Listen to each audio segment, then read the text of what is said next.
Mr. Claus anytime. Good morning. I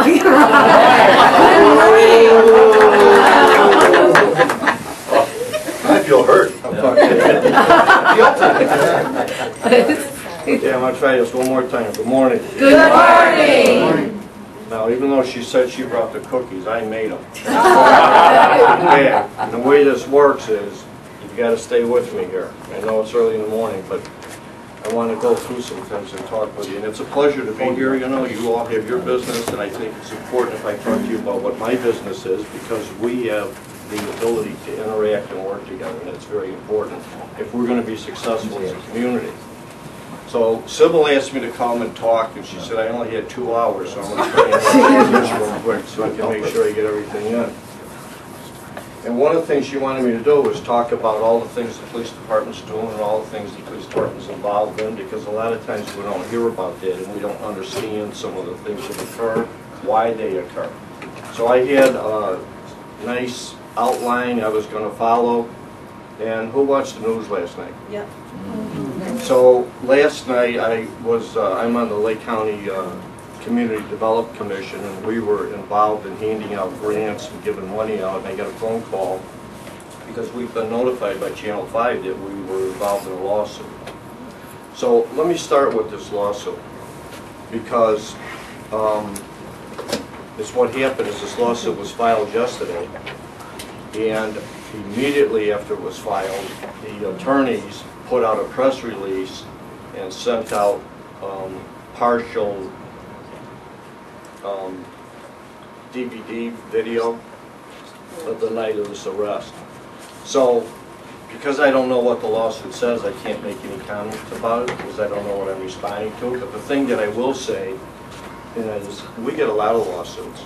I spent, 2 weeks ago, I spent over a week and a half at federal court defending the village in 2 federal lawsuits, which we prevailed in, by the way. And since I've been here in 18 years, we've not lost a lawsuit. So as what happens is people do what they have to do, and that's the way it is. This is a little unusual because these people kind of choreographed this whole thing to make it a big event. And I'm not sure exactly what they're trying to do, but as it moves along, we will go through it. It's all about money. Huh? It's all about money.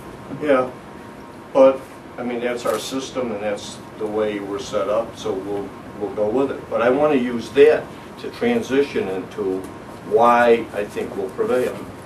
You know, by the way, he was arrested and he had a jury trial in Lake County and was convicted.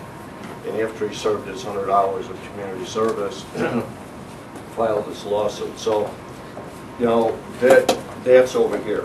So, but using that as kind of a backdrop onto where we're trying to go, the only thing I'd ask you to do is when you watch these videos on TV, you know, don't jump to conclusions, because I can tell you and I guarantee you that that videotape has been altered and modified and chopped. And as all this goes along, we'll be able to see, because these are the things, and this is what's frustrating, because there are a lot of good things going on in the village of Mundelein. There's a lot of good things going on with the police department and this interaction with the community. And that's what makes us successful as a community. You don't hear about those things, because they don't make, you know, Channel 5, Channel 2, and Channel 7 news, because, as they say at the Tribune, if it doesn't bleed, it doesn't sell.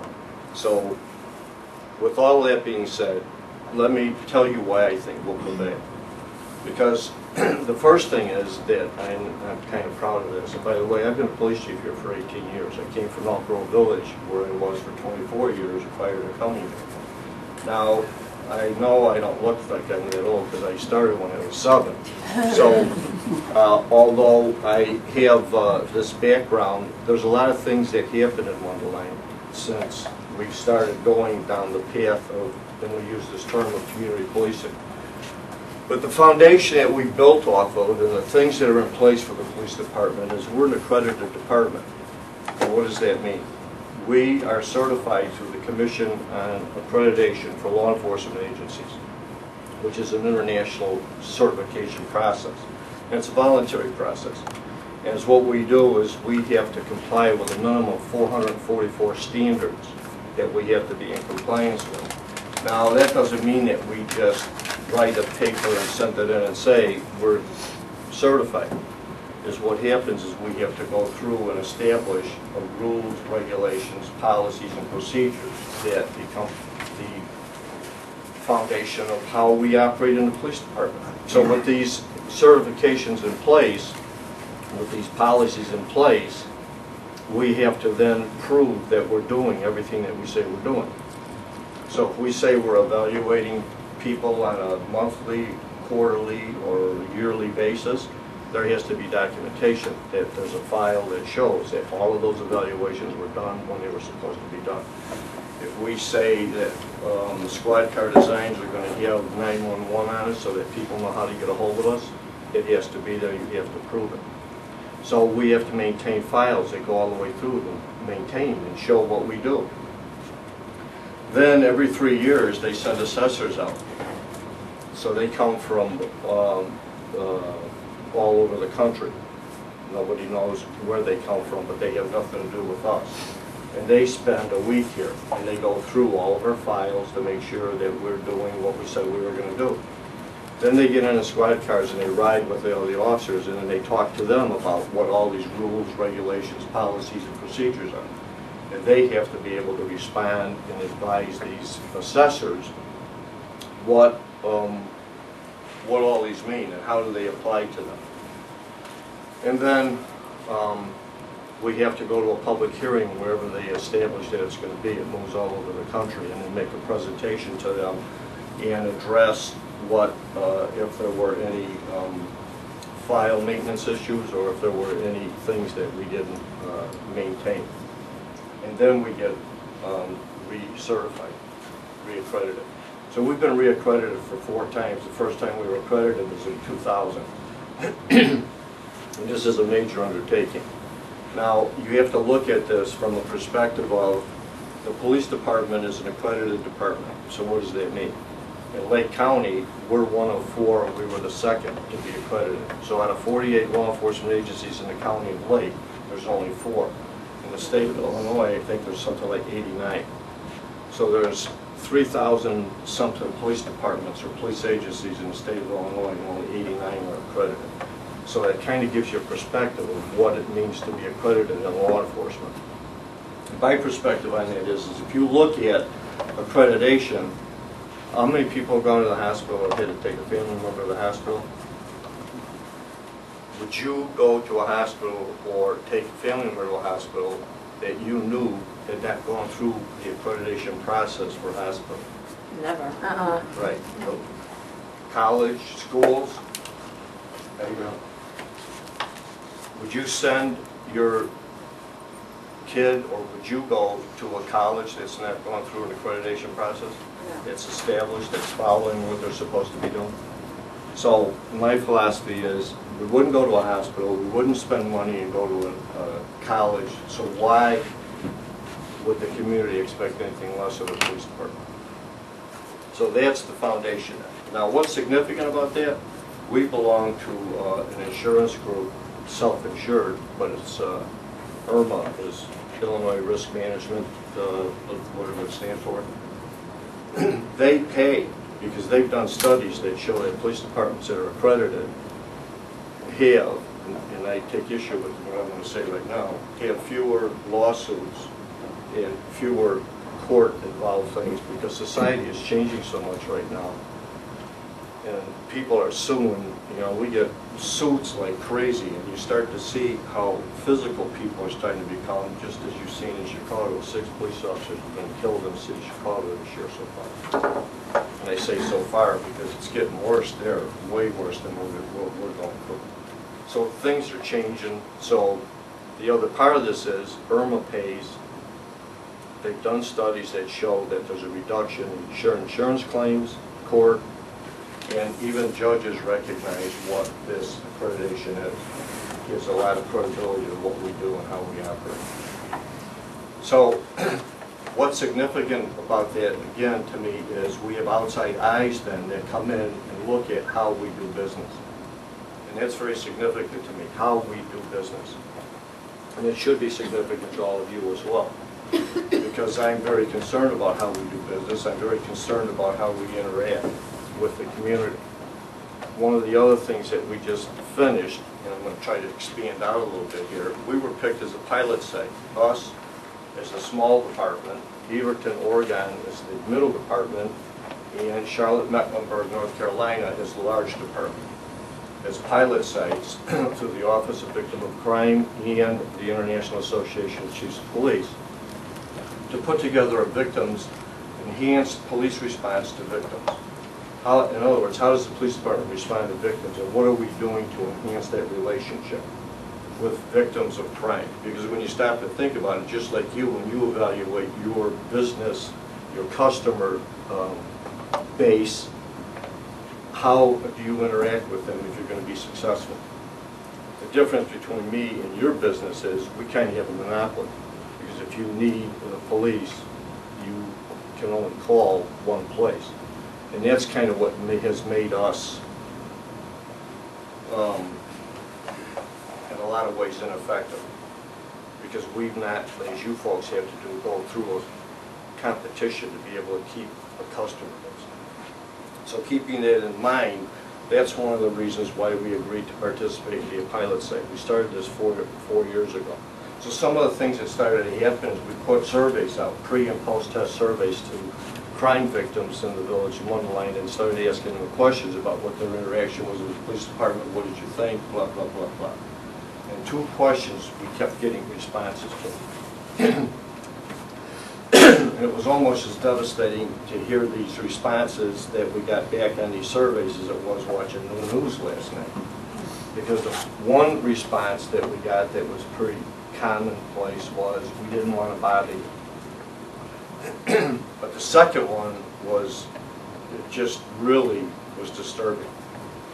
And the response was, we didn't call you and we didn't report the crime, we didn't want to interact with you because we didn't think you cared. Now think about that. That was just devastating. People in the community didn't think their police department cared about them. So what happens in your business when people don't think you care about them and you don't want to provide them service? You're out of business. So that caused us to really take a look at what we do and how we do it. How do we do business? So going back to what I talked about with accreditation, how do we do business? What are we going to do? How do we enhance our relationship with our customer base?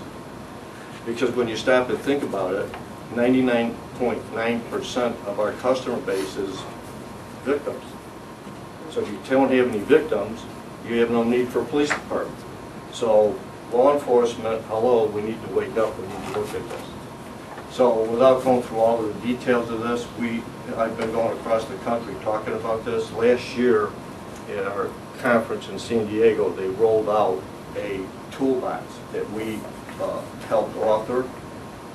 We expanded this from 3 pilot sites to 12 validation sites, and rolled this out to 18,000 police departments across the country. And I should have brought it so that everybody could have had a chance to see it, but from last night to this morning, I didn't get a chance to go to the station to get it. Anybody's interested in it, I'd be happy to give you this book, and there's a flash drive that goes with it.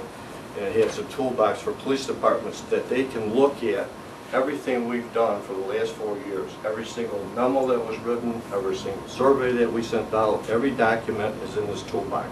So they don't have to start over. So all they've got to do is look at this and, you know, let's get this going. Let's change how we do business. Because law enforcement isn't doing very well over the last 30 or 40 years when you look at and evaluate how we do things. And one of the other things that was significant about this is the first time in 40 years that I've been involved in law enforcement that we're not doing business or changing how we do business or having input into how we do business because we screwed up. Because normally what happens with changes is a court and a judge will develop what they call case law and say you screwed up and this is how you're going to have to start doing business. Or the other part of that is the legislator says you screwed up and we're going to change the law and this is how you have to do business. So we were able to put this whole concept in place and change how we do business without having somebody tell us that we needed to do it. Last week I was in Washington, D.C. and made a presentation to OBC, which is an arm of the Bureau of Justice, and getting funding to be able to continue this funding to continue building this concept in law enforcement and continue to get this out. So those are good things. Those are the things, when I talked about what we saw in the news last night, how do I think we're going to prevail? These are the things that contribute to how we prevail. One of the other things that we believe in the core philosophy in the Mundelein Police Department is community policing. Everybody's heard about community policing, right? Everybody heard about community policing? So what is community policing? A lot of people think that what they've done is they take one of their officers and they put them on a bicycle and they send them out in the community. Now, the first problem you have is normally they don't want to be on a bicycle. So you're telling somebody, get on a bicycle, go out there and sell the police department. So you know right away what their attitude is. It's just like in your business. If you tell somebody, go to the front counter and I want you to interact with the public, and they don't want to be there, how are they going to interact with the public? Not It the way you want turns to. negative. The interaction becomes negative. It's not a positive interaction. And what are you accomplishing by doing that? You've got an employee who's not happy, and you've got a customer who's not happy. That doesn't make sense. So there's a lot more to community policing than putting somebody on a bike. Community policing is basically a concept of the police department meeting with the community, talking with the community, and finding out what the problems are. A lot of times what we used to do is we would jump out into a neighborhood and we would say, you know, let's put stop signs over here and let's put cops over here and let's do this and let's do that. And the residents are looking out their window at us and they're shaking their head and going, what the hell are you, why are you doing that? Why are you doing that? So we're doing things without any input from the community. So where is the problem? We don't know what the problem is because we haven't talked to the community to find out what it is. So the first step of this is we have to meet with the community, we have to talk with the community, we have to get it, the next part of this is agreement then, that this is the problem. And then the major part of this to make it successful is we have to work with the community to solve it together. The community becomes the eyes and ears of the police department. So when you look at a lot of the things that are happening, did everybody or have anybody heard about all of these driveway scams and gypsy scams that were going on this past summer? There was a lot of stuff that we started putting out to, especially to the banks, because what happens is these folks come to mostly elderly homes and they tell them your driveway needs repair, your chimney's cracked, your roof needs repair, and then what they do is they say you come with we'll go with you to the bank because you've got to pay us $4,000 to do your driveway. Now I don't know that anybody in this room would pay $4,000 to have their driveway done, but the senior community is going all the way up to $11,000. Where they're giving these people $11,000 to do their driveway or a roof repair. And it's what they do is they get up on the roof with motor oil and they paint motor oil on the roof, so when you're standing down looking at it and the sun is shining, wow, it's nice and shiny, it's all black, it really looks good. Put motor oil in the driveway, and it's when they start to catch on is when their kids come over and the driveway is sticky and it's never, motor oil won't dry. But here's what starts to happen when we have this relationship with the banks, for example. Because we put out information, we have a email network set up with all the banks in Mundelein. So if a bank robbery occurs someplace, we send a message out, tell them there was a bank robbery, here's what the guy looks like, so they're notified. If we have scams going on, we send it out and tell the banks, here's what happened. Here's what happened, actually I think it was this bank, where these gypsies go to this gentleman's house. He's 95 years old, sitting in his backyard. They go in the backyard, hey, you need to get your driveway done. He's like, okay, gets in his car, comes to the bank. They follow him to the bank, and he comes in and he wants to draw $4,000 so he can pay for it. The teller of the bank is like, why do you want $4,000? Well, because I'm getting my driveway done. So she looks out the window and she sees these guys sitting in the truck. She picks up the phone, she calls the police department. She says, this guy was just here, he took $4,000, here's the truck, and she even got the license plate number. They drive this guy back to his house and the police are sitting there waiting for him. So those are the kinds of things that equate to success. That's just one story. There's a number of stories, especially with this gypsy scheme. One of the other things that we're able to do is there's a unit with the state police that works these gypsies in the Chicago Police Department, and we're part of this network with them. In all of the cases we've had, and there's been like 9 last year, except for 2 of them, we were able to find out who these gypsies were, even though they wouldn't admit to doing it, but they ended up giving the money back. So at least we got the money back, and we were able to educate them, and we go to the senior group and meet with them and talk to them about it. Now, talking about the senior group, we have what we call a senior police academy, and we have a citizen academy, and we have a parent academy, and we have a junior academy. And it's what these are classroom environments that we establish with the community at different places, because topics for the seniors are not going to be the same as 5th graders. So in the summertime, we have the kids come to the police department and we meet with them and put on what we call the Junior Police Academy. And they go through all the stuff. Now here's the benefit to doing that. We don't have kids out in the street with nothing to do. They're in the police department, they're interacting with us. That's good stuff. Because kids who are on the line trying to decide where they're going or trying to decide what they're going to do, we're helping them make some good decisions. And then when they graduate, their parents come with them that day on the graduation. Parents take off work and come. Yesterday at Del Webb, we had, I think it's like 70 people graduated from the senior academy that we put on. And these folks just love it because it gives us an ability to interact with them. It puts a face on the police department. They have people now who they know and are comfortable with. So when somebody comes to their house and says you need a driveway done, excuse me, they can pick up the phone and call. And call Officer Kisselberg is the guy who does it, or Commander Monahan, or even me. And I was there yesterday talking with them and explaining to them why we do this. There's a face with the police department. You know who we are now. So call. If you got a question, call. And that's what I'm saying to all of you too. Call. If you got a question about something, call. Because if we're not communicating, we're not going to be successful.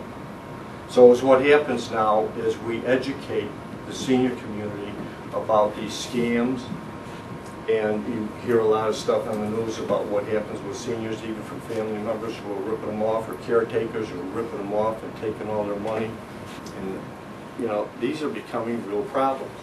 But by us interacting with them and taking the time to spend time with them, we're able then to help prevent some of this stuff. Citizen Academy, that's open to the general community. They come in, they do ride-alongs. They start to understand who we are. Those are things that become very important, because our customers have to know who we are and what the services are that we provide. So when they're driving down Seymour Street, going the other way, and they see that building sitting there that's got a sign in front of it that says police, it kind of removes the mystique about what's going on in that building.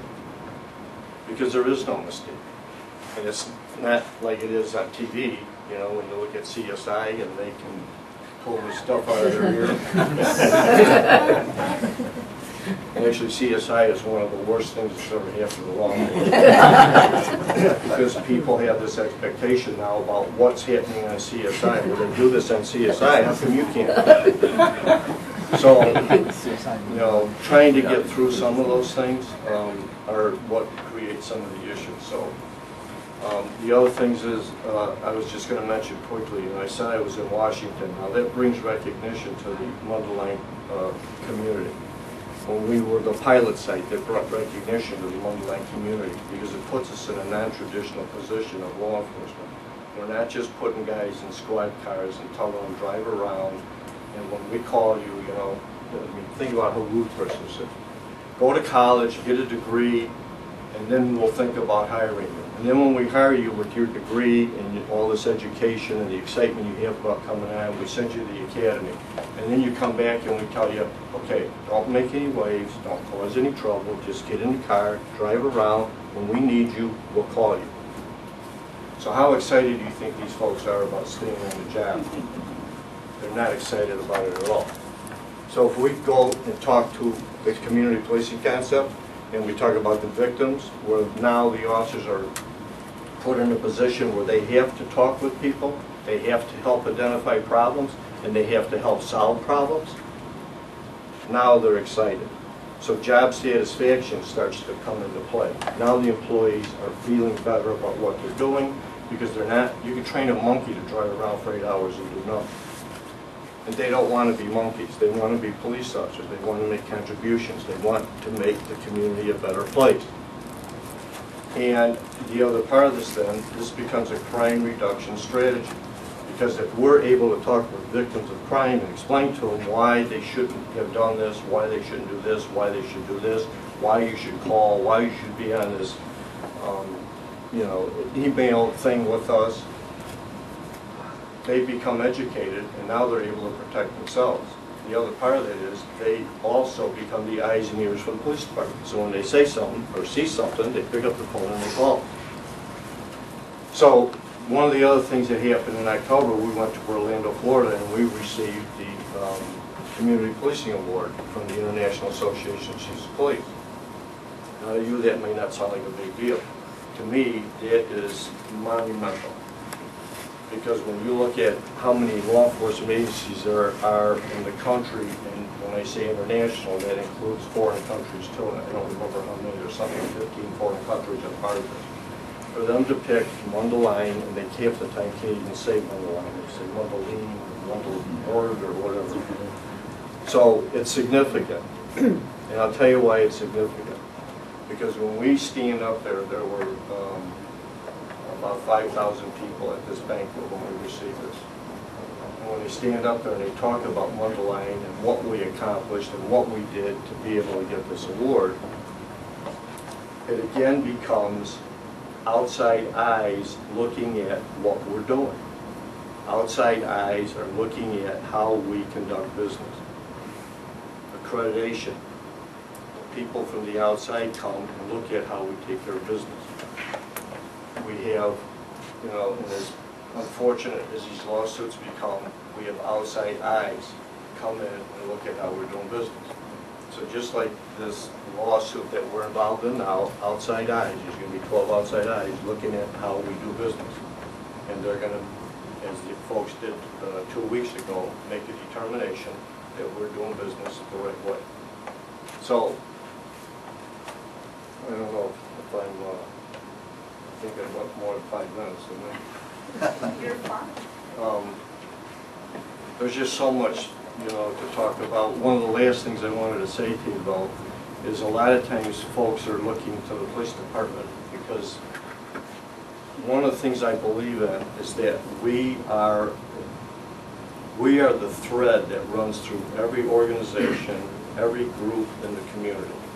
So whether it's a faith-based community, whether it's a business community, whether it's commercial, industrial, residential, the police department's the thread that runs through the entire community.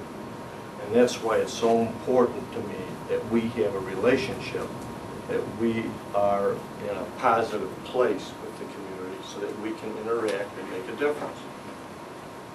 So some of the things that we're involved in, I'll call them programs, even though they come under the umbrella of this community policing.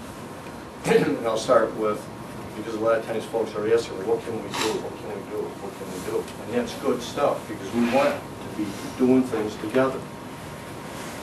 We have an after-school coalition that we started at the high school.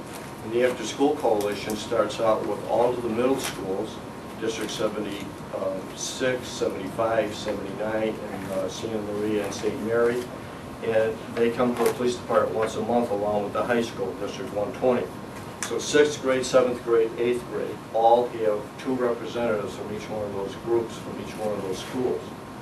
Now what's significant about that is where do all of these kids end up when they go 6th grade, 7th grade, 8th grade, 9th grade is the Mundelein High School.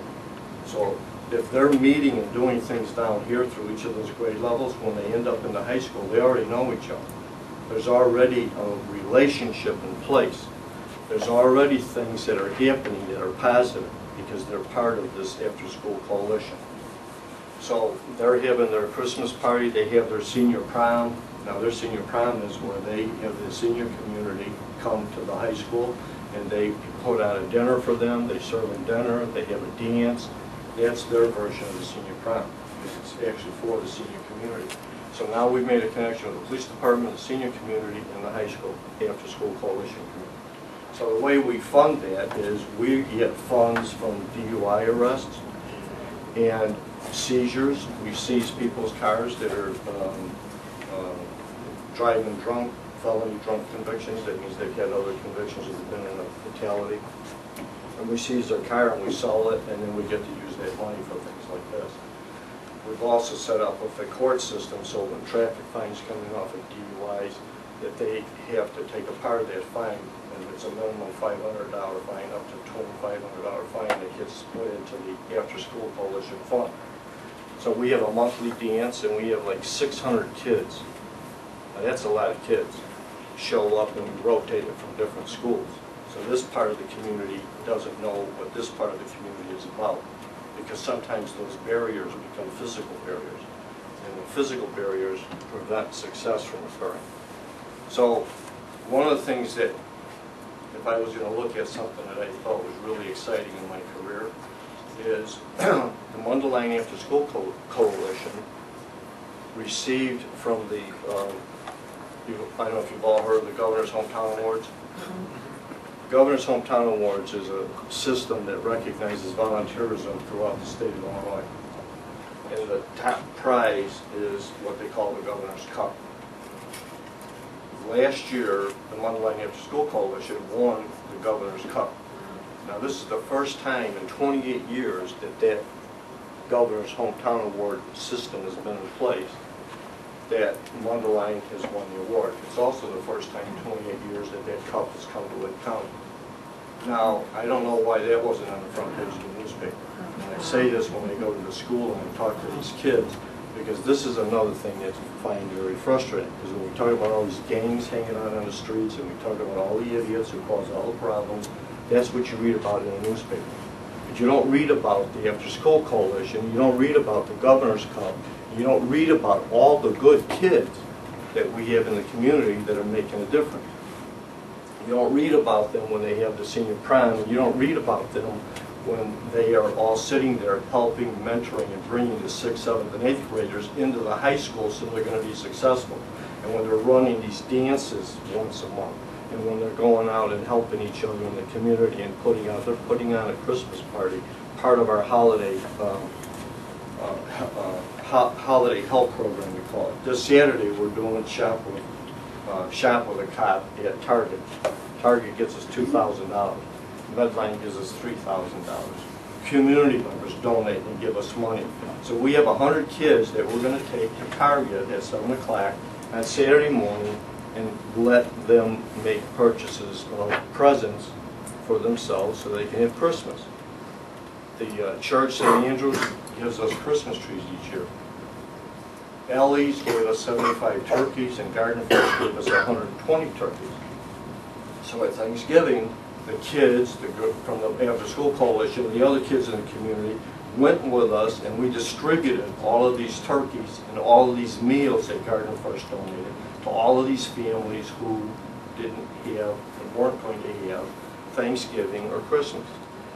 Now, why isn't it on the front page of the paper? I'm not sure I understand why it's not. I mean, I do know, but it's not acceptable. Because this is the stuff we should be talking about. This is the stuff that makes the community successful.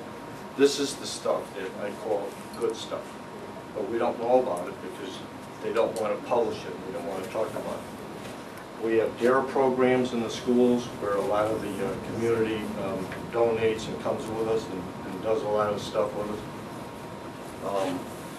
The list of programs that we're involved in is just, it's about this long. So in closing, I would say if anybody's interested in working with us and participating in any of this stuff, we'd be more than happy to have you involved with us, because your business and my business have to be together in order for us to be successful. And if there's anything that you need from the police department, everybody knows my name now, right? Ray Rose. I made the cookies. If you need anything, if you have a question about anything, do not hesitate for 1 second to pick up the phone and call me. If I don't know what the answer is, I will make sure I get it for you and get it to you. Because we have to be able to work together, we have to be able to share information together, because all of that in the equation spells out success. So, thank you for the opportunity. Don't ask them for the rest of the... Thank you.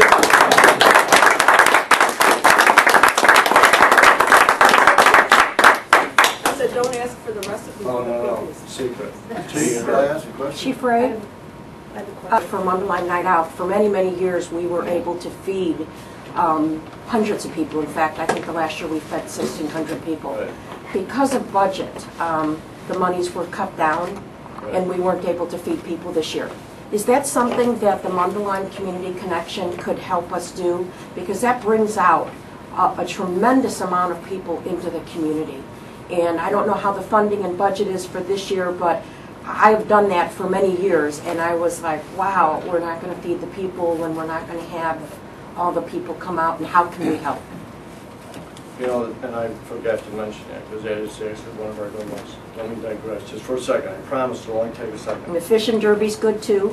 Yeah, because we have the National Night Out. That's where the first Tuesday in August we get together. That's a national event where we kind of take a position where we're having a going away. The theme of it is we have a going away party for crime. But she, you know, Steph's is right. The community comes out. And when we were doing hot dogs and hamburgers, we had to keep running to Jewel and Dominic's because we went way over 1,600 meals that we were giving out. So if there's 1,600 meals, you know, it goes to, we see it as being over 2,000 people participate in this. I mentioned the After School Coalition. We have Red Ribbon Week, which is you know, you see all those red ribbons hanging in the community. The DARE program, Toys for Tots. By the way, in the lobby of the police station, there's a big box there. So if you've got any toys that you want to donate, and by the way, for the last 3 years, the Mundelein Police Department has been the top gift collection point in Lake County. They've come out last year. They came out, as everybody knows, a deuce and a half Army truck is, 2.5 ton cargo truck, 3 truckloads of toys out of the Mundelein Police Department last year.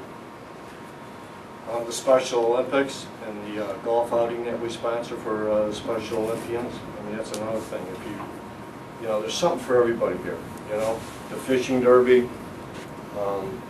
We also do the gun buyback under the Lake County Chiefs. We have a chair of these as well, the Lake County After School Coalition, the Lake County Underage Drinking Prevention Task Force, where we've been able to get a number of ordinances passed that prohibit, you know, young people becoming involved in alcohol, and we were even actually, as a result of what happened in Deerfield a couple of years ago, that tragedy where those kids were involved in that crash, through Senator Susan Garrett to get state legislation passed on folks who are hosting these kinds of parties and events for young people that they are now felonies.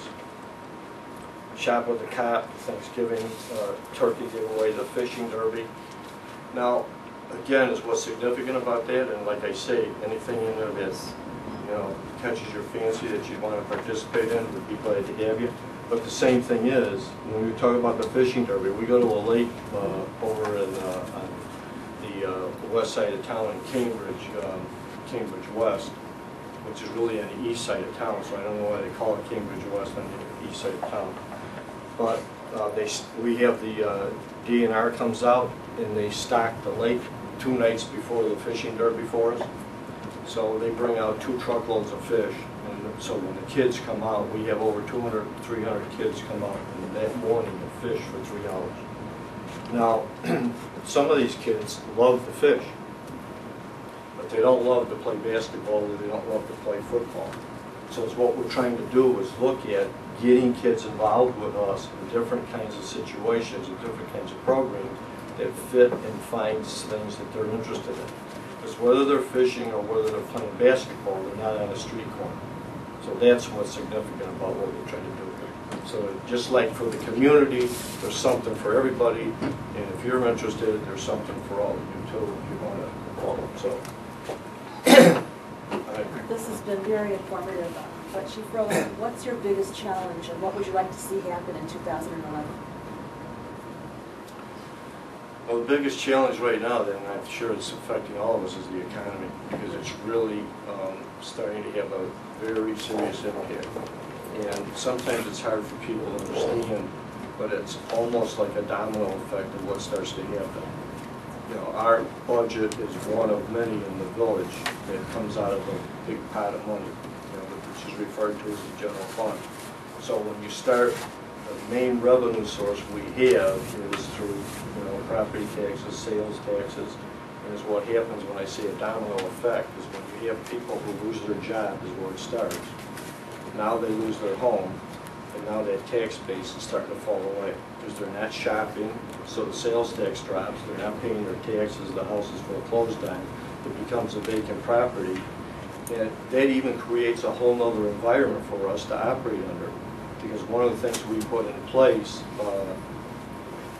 is a program where everybody in the police department became responsible, including me, for a grid in the community so that we can start to look for houses that have been foreclosed on that are vacant, so that we don't have parties going on in there, that we don't have you know, these gangbangers, I'll refer to them as, in these houses at night doing things they shouldn't be doing and destroying the houses with graffiti painted all over the walls, you know, and all this stuff. So our resources then start to become diverted because there's a lot of things that are referred to as external factors end up driving what we're going to do and how we're going to do it. And this economy has become one of those external factors that's really having an impact on it. And just like what Stephanie said with National Night Out, we had to drop that from the budget. And you have to make decisions. So the DARE program, for example, we could drop that, but that's a 17-week program to every school in Mundelein. So for 17 weeks, every school, it's about 2,800 students we come in contact with, versus one night with 2,000 residents.